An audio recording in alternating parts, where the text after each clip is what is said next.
অন্তর্লীনে ভাবনা নিয়ে দমদম পার্ক ভারত চক্র পৌঁছে গেছে উত্তর কলকাতার সেরা 10-এ। মণ্ডপ এবং মাতৃপ্রতিমার মধ্যেও রয়েছে বৈচিত্র্যের ছোঁয়া।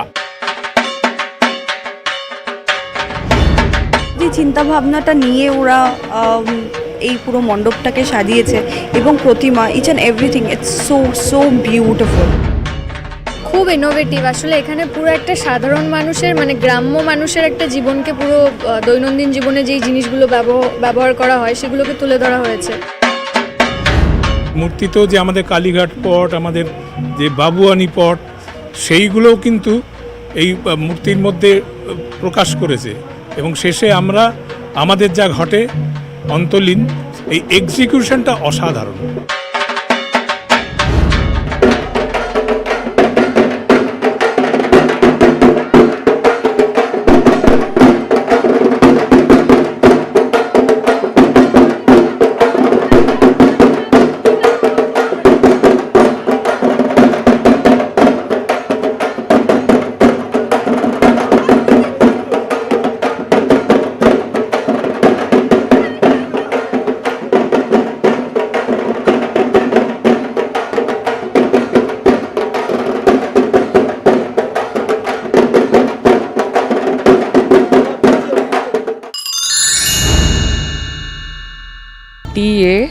এক কথায়। আর সত্যি মানে পুজোর সময় তো একটা মানে কি বলবো, মানে পুরো শহরটা আলোকিত হয়ে থাকে চারিদিকে।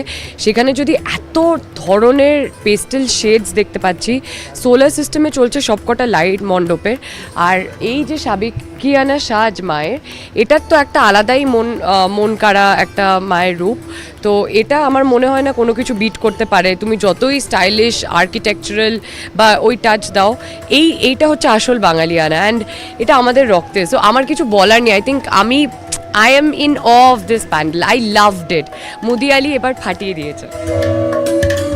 আলো জ্বলছে, অত্যন্ত চমৎকার একটা দরবারই মনে হচ্ছে, যেন একটা দরবারে কোনো প্রাসাদের মধ্যে বা কোনো বনেদি বাড়ির মধ্যে ঢুকেছি। এইটা আমার কাছে খুব ভালো লাগছে। খুব ব্রাইট, মানে চোখের জন্য বেশ ভালো লাগছে। ভিজুয়ালি এত ভালো। আমি যখন এন্ট্রি করছিলাম তখনই দেখতে পাচ্ছিলাম ঠাকুরকে, মানে একদম ওপেন স্পেস রেখেছে ঠাকুরের মুখটাকে।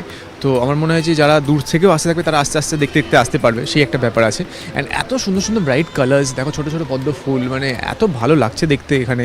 আর মায়ের মুখ তো মানে কিছু বলার নেই, একদম জল জল করছে। আর মানে অনেকক্ষণ পরে একটা খুব ভালো মিষ্টি ঠাকুর দেখলাম।